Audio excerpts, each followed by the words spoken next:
The emphasis and strong elements can both be used to increase the importance of certain words or sentences. In this video, we'll learn about these elements along with the horizontal rule element. We're going to learn about the emphasis tag, and the emphasis tag is very similar to the span tag in that it's an inline element. We'll go ahead and wrap some of our paragraph text in the emphasis tag. The emphasis tag is just EM.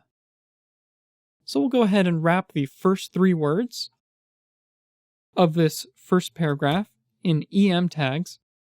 We'll save it, switch back to the browser, and remember, we're wrapping the first three words of our first paragraph here. So watch that when I refresh the page. As you can see, that text is now italicized. Now, this is a bit confusing, so make sure you pay attention to this. The emphasis tag is not intended to just italicize text, although that is a subject and it is the default styling that the browser will apply to the EM tag. You can italicize text using CSS, which is a topic that we'll explore after HTML.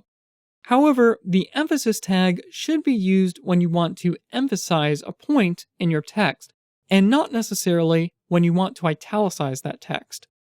There are no real technical guidelines for the EM tag, and it's rather subjective.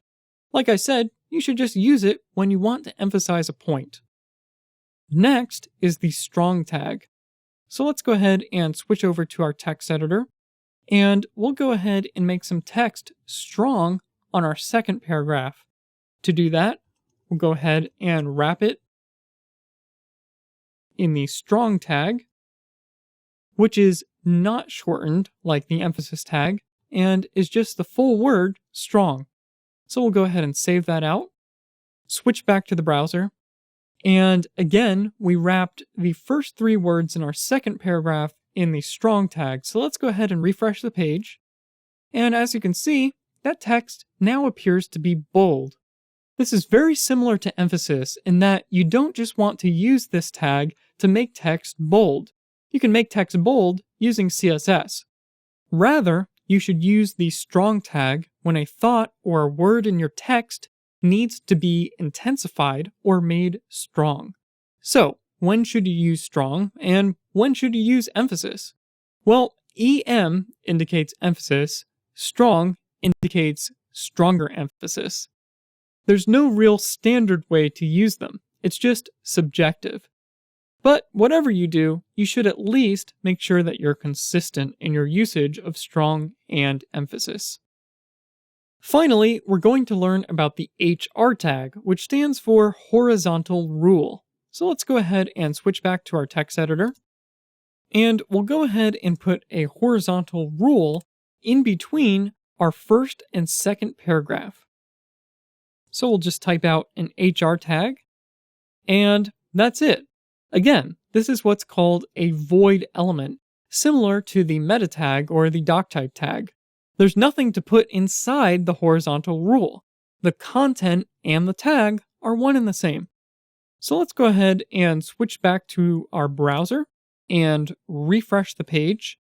And in between our first and second paragraph, you can see that we now have a line, which is referred to as a horizontal rule. Now, you can create lines similar to this, called borders, with CSS. You want to use a horizontal rule when you specifically want to break up text, both visually and semantically. This is very similar to strong and emphasis in that there are no technical guidelines. It's really just subjective as to when you should use it. Those are just a few of the HTML elements that can help you bring more semantic meaning to your text. Over the next several videos, we'll learn how to format more specific types of text.